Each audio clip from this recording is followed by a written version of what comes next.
नमस्कार दोस्तों, 1 जनवरी 2021 के daily current affairs burning news discussion में आपका स्वागत है। हर्षित द्विवेदी एजुकेशन आपको विश करता है हैप्पी न्यू ईयर 2021। पढ़ाई लिखाई अच्छे से करते रहिए और थोड़ा बहुत एंजॉय भी करिए। सब कुछ एक बैलेंस में होना चाहिए। चलिए पहले टॉपिक पे चलते हैं। कोविड-19 वैक्सीन क्लोज टू अप्रूवल। देखिए, वीजी सुमानी साहब जो कि ड्रग कंट्रोलर जनरल इंडिया है, इन्होंने थर्सडे को एक वेबिनार में बोला कि इंडिया बहुत पास है कोविड-19 वैक्सीन को अप्रूवल देने में। पिछले कई दिनों में सीरम इंस्टीट्यूट ऑफ इंडिया के जो अदार पूनावाला हैं वो बार बार बोल रहे हैं कि हमको वैक्सीन का अप्रूवल मिल जाएगा, हमको अप्रूवल मिल जाएगा, और अब ऐसा लग रहा है अप्रूवल मिल ही जाएगा, जो कि खुद drug controller general of India V G Somani साहब बोल रहे हैं कि भैया India is very near to a कोविड-19 वैक्सीन अप्रूवल। ये वेबिनार किसने कंडक्ट करवाया था? तो डिपार्टमेंट ऑफ बायोटेक्नोलॉजी ने कंडक्ट करवाया था। इस वेबिनार में vaccine experts, infectious disease experts, representative of companies, यानी वो कंपनीज जो इंडिया में वैक्सीन डेवलपमेंट में काम कर रही हैं, सब लोग थे। ठीक है भाई। फ्राइडे को एक न्यूज निकल के आ रही है, द सब्जेक्ट एक्सपर्ट कमिटी। ये सब्जेक्ट एक्सपर्ट कमिटी क्या है? ये एक्सपर्ट बॉडी है drug controller general of India की। ये पेरूज करती है उन एप्लीकेशंस को कंपनीज की जिन्होंने वैक्सीन बनाई है और उन वैक्सीन के इमरजेंसी ऑथराइजेशन के लिए अप्रूवल मांगा है। अभी के लिए जो अप्रूवल मांगा गया है वो दो कंपनीज के द्वारा मांगा गया है। एक है सीरम इंस्टीट्यूट ऑफ इंडिया जिसकी एस्ट्राजेनेका वैक्सीन है, एक है Bharat biotech. Serum institute of India और भारत बायोटेक ने इमरजेंसी यूज ऑथराइजेशन मांगा है। इमरजेंसी यूज ऑथराइजेशन क्या होता है कि भाई बिल्कुल इमरजेंसी में जब कुछ भी और ऑप्शन नहीं है तो आपने वैक्सीन के यूजेज की परमिशन दे दी। वैसे तो फेज 3 ट्रायल्स होने के बाद सालों तक फेज 3 ट्रायल्स के जो आफ्टर इफेक्ट्स होते हैं उनको मॉनिटर किया जाता है, लेकिन यहाँ पे इतना समय तो हमारे पास है नहीं। कोविड-19 रेज कर रहा है, नए नए प्रकार की म्यूटेशन आ रहे हैं, तो ऐसे केसेस में इमरजेंसी ऑथराइजेशन देने की बात की जा रही है। ठीक है भाई, तो ये एक छोटी सी न्यूज है। हालांकि अगर आप बात करो तो इसमें ज्यादा जो चांसेस हैं अप्रूवल मिलने के वो सीरम इंस्टीट्यूट ऑफ इंडिया की जो वैक्सीन है एस्ट्राजेनेका, उसको ज्यादा चांसेस है क्योंकि इसके फेज 3 ट्रायल्स के थोड़े बहुत रिजल्ट आ चुके हैं। भारत बायोटेक के तो फेज 3 ट्रायल अभी चालू ही हुए हैं, रिजल्ट आने में काफी समय लगने वाला है। तो इस समय पे अगर भारत बायोटेक वाली वैक्सीन को अप्रूवल मिलता है तो थोड़ी प्रॉब्लमेटिक बात होगी। जनरल स्टडीज पेपर 2 में issues related to development and management of social sector services relating to health में ये चीज आपको काम आएगी। आगे बढ़ने से पहले वीडियो पर लाइक बटन दोस्तों, अगर अब तक आपने चैनल को शेयर और सब्सक्राइब नहीं किया तो कर दीजिए। मेरे द्वारा बनाई गई और वीडियोस को देखने के लिए आप ज्वाइन बटन दबा सकते हैं, इससे मेरी हेल्प भी हो जाएगी और आपको कुछ एक्स्ट्रा वीडियोस देखने को मिल जाएंगे। इंस्टाग्राम पे फॉलो कर लीजिए, आपके जेन्युइन डाउट्स से जवाब दूंगा। टेलीग्राम ग्रुप ज्वाइन कर लीजिए, वहां पे आपको इस लेक्चर की पीडीएफ मिल जाएगी।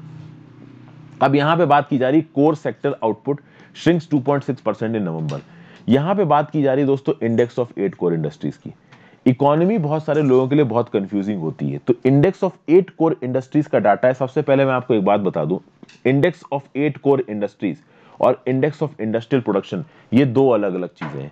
Index of 8 core industries index of industrial production का 40% है। आप इस वीडियो को देखिए जाके, difference between index of industrial production IIP and index of 8 core industries.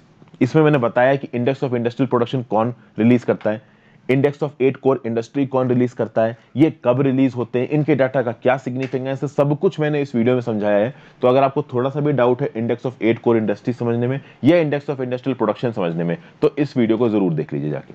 अब वापस आते हैं, मंथ वाइज डाटा आता है इंडेक्स ऑफ 8 कोर इंडस्ट्रीज का, और इंडेक्स ऑफ 8 कोर इंडस्ट्रीज के मंथ वाइज डाटा के हिसाब से जो लेटेस्ट डाटा निकल के आ रहा है कि output from India's 8 core sectors hit a 3 month low in November. तो भाई नवंबर में जो आउटपुट है इंडिया का इंडेक्स ऑफ 8 कोर इंडस्ट्री का वो 2.6% कॉन्ट्रैक्ट हुआ है, जबकि नवंबर में बढ़ने के आसार थे। नवंबर एक फेस्टिव सीजन था, दिवाली वाली सब कुछ थे, तब भी ये कॉन्ट्रैक्ट कर गया है। इस नवंबर के महीने में बढ़ा क्या, कौन कौन सा सेक्टर है? तो कोल सेक्टर बढ़ा है, फर्टिलाइजर सेक्टर बढ़ा है, इलेक्ट्रिसिटी सेक्टर बढ़ा है। इनका पॉजिटिव ग्रोथ हुआ ईयर ऑन ईयर। आप कह सकते हो ये जो 2.6% का कॉन्ट्रैक्शन है ना नवंबर 2020 का, ये है विद रिस्पेक्ट टू नवंबर 2019। ठीक है भाई।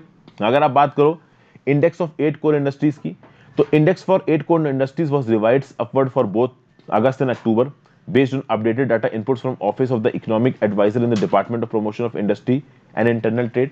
तो ये बोला गया कि भैया अगस्त और अक्टूबर के डाटा को अगर देखा जाए तो जो भी इनपुट्स मिल रहे थे office of the economic adviser in the department of promotion of industry and internal trade DPDIT, उससे ये पता चल रहा था कि अगस्त और अक्टूबर में ये जो इंडेक्स ऑफ 8 कोर इंडस्ट्री है वो ऊपर जाएगा, नवंबर में ये नीचे आ गया। ठीक है भाई। तो यहाँ पे और भी कुछ इन्फॉर्मेशन दे रखी है कि जो कोर सेक्टर्स हैं उनका जो आउटपुट है वो 0.9% से श्रैंक हुआ है। अब आपको यहाँ पे समझना है दोस्तों कि ये जो डाटा है ना ये रेगुलरली अपडेट होते रहते हैं। जैसे कि नवंबर का ये डाटा निकल के आ रहा है कि 2.6% कॉन्ट्रैक्ट हुआ है, बाद में हो सकता है डाटा अपडेट भी हो। जैसे कि फॉर एग्जांपल अक्टूबर में क्या एस्टिमेट किया गया था कि 2.5% का कॉन्ट्रैक्शन हुआ है। बाद में जो इनपुट्स निकल के आ रहे हैं office of the economic adviser in the department of promotion of industry and intellectual state से, वो ये बोल रहे हैं कि कॉन्ट्रैक्शन केवल 0.9% का हुआ है। तो पहले कितना कॉन्ट्रैक्शन हुआ था अक्टूबर में? 2.5%। बाद के डाटा के बेसिस पे क्या बोला गया कि भाई कॉन्ट्रैक्शन केवल 0.9% का था। पहले ये सितंबर में कॉन्ट्रैक्शन कितना बोला है? 0.1%। ओके, अगस्त में कॉन्ट्रैक्शन कितना था? 6.9%। जब पहले अगस्त के डाटा निकल के आए थे तो क्या बोला था? 8.5%। तो इनिशियली जब अगस्त 2020 का डाटा आया था तो कॉन्ट्रैक्शन बताया गया था 8.5% का, रिवाइज डाटा में बताया गया 6.9%। अक्टूबर का फिगर देखा जाए तो अर्लियर अक्टूबर का डाटा बताया गया 2.5%, मतलब कॉन्ट्रैक्शन, और बाद में निकल के कितना है? 0.9%। तो अगर अभी बताया जा रहा है कि नवंबर में जो ये 8 कोर इंडस्ट्री है ये 2.6% से कॉन्ट्रैक्ट हुई है, तो हो सकता है आगे आने वाले कुछ मंथ्स में जब डाटा रिवाइज हो तो बोला जाए कि इतनी कॉन्ट्रैक्ट नहीं हुई थी, थोड़ी कम कॉन्ट्रैक्ट हुई थी। जैसे जैसे सरकार के पास फिगर्स आते जाते हैं वैसे वैसे वो सरकार उन फिगर्स को रिलीज करती जाती है।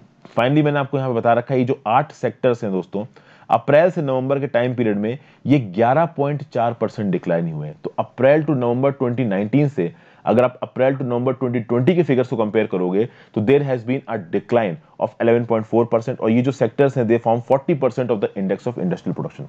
इस वीडियो को जरूर देख लीजिए, पूरी स्टोरी समझ में आ जाएगी। फिर बात करते हैं कि इंडेक्स ऑफ इंडस्ट्रियल प्रोडक्शन में आता क्या क्या है। तो भाई इंडेक्स ऑफ इंडस्ट्रियल प्रोडक्शन एक ऐसा इंडेक्स है which shows the growth rates in different industry groups of the economy, ठीक है ना भाई। और ये जो आईआईपी इंडेक्स है इसको रिलीज कौन करता है? Central statistical organisation on a monthly basis. इस आईआईपी में जो 8 कोर सेक्टर्स हैं, इंडेक्स ऑफ 8 कोर इंडस्ट्री, उसमें coal, crude, natural gas, refinery products, steel, cement, fertilisers, electricity. Refinery products आपको यहाँ पे क्या दिख रहा है?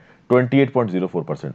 इलेक्ट्रिसिटी आपको यहाँ पे कितना दिख रहा है? 19.85%। सबसे कम कौन सा दिख रहा है आपको? फर्टिलाइजर्स 2.63%। उसी तरीके से cement 5.37%, steel 17.92%, natural gas 6.88%, crude 8.98%, coal 10.33%।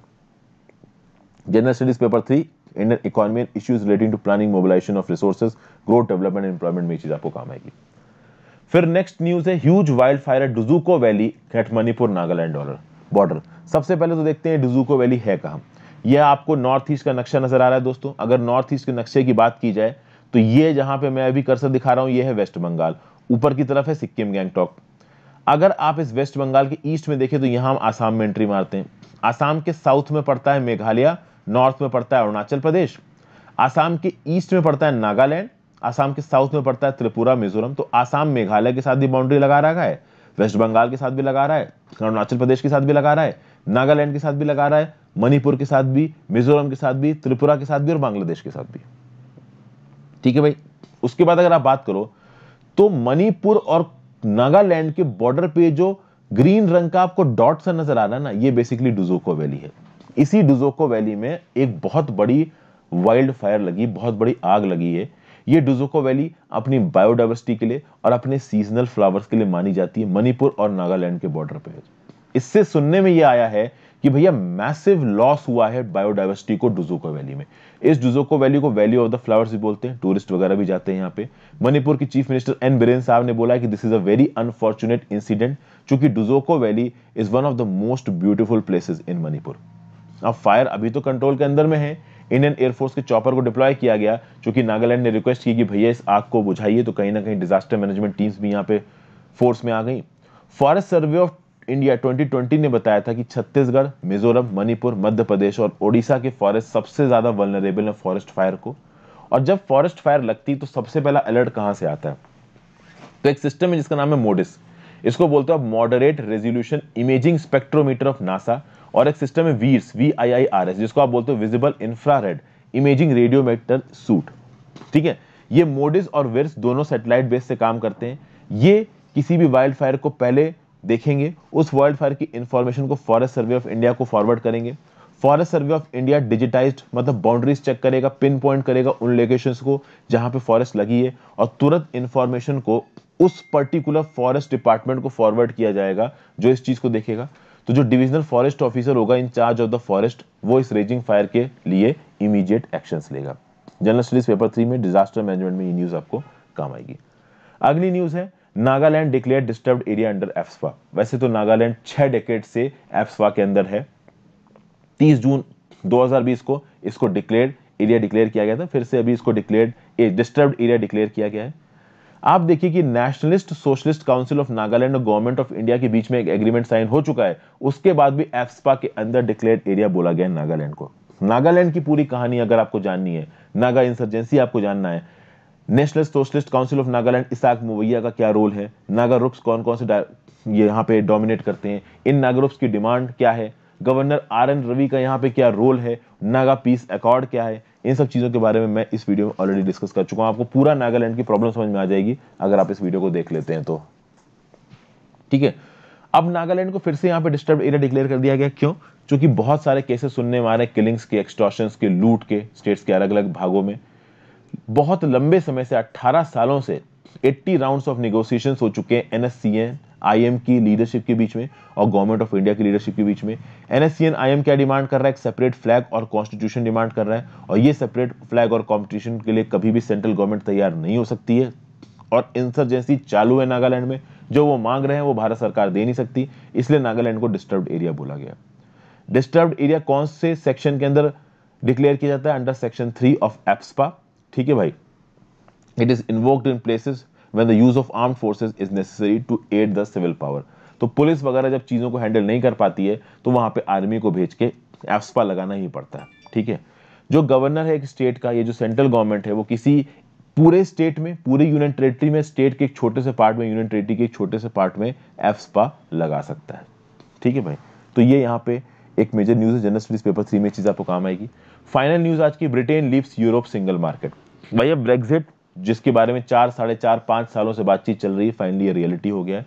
1 जनवरी आ चुका है और ब्रिटेन यूरोप से निकल के एक अलग कंट्री बन चुका है।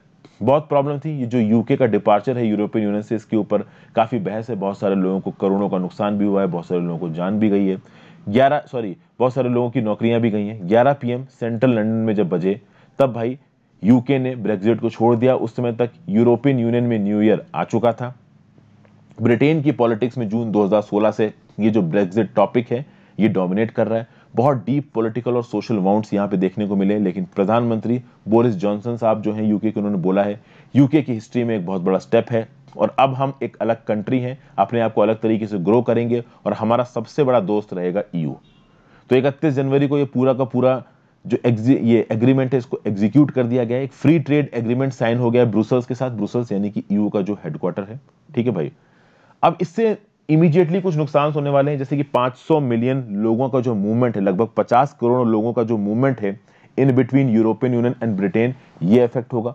कहीं ना कहीं ट्रेड भी बहुत जबरदस्त तरीके से इफेक्ट होने वाला है, क्योंकि यूरोपियन यूनियन से 66 मिलियन लोग, 6 करोड़ 60 लाख और $2.85 ट्रिलियन की इकोनॉमी बाहर निकल गई है। ब्रिटिश के फिशरमैन इस ट्रेड डील से नाराज हैं।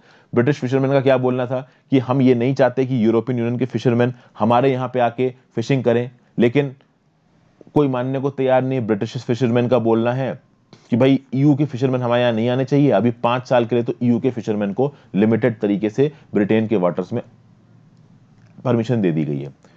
जो नॉर्दर्न आयरलैंड का बॉर्डर है आयरलैंड कंट्री के साथ, आयरलैंड कंट्री अलग है और नॉर्दर्न आयरलैंड आपका ब्रिटेन का हिस्सा है, तो इन दोनों के बीच के बॉर्डर में जो मूवमेंट होगा वो चालू रहेगा, लेकिन उस मूवमेंट के ऊपर कुछ स्पेसिफिक रिस्ट्रिक्शंस लगाए जाएंगे। लेकिन जो लोग हैं जिनका खून का रिश्ता है वो लोग इस बॉर्डर से अभी भी मूव कर सकते हैं। तो ओवरऑल ये एक मेजर न्यूज है जो कि एग्जीक्यूट हो चुकी है जनरल स्टडीज पेपर 2 में, इंटरनेशनल रिलेशंस में, ये आपको काम आएगा।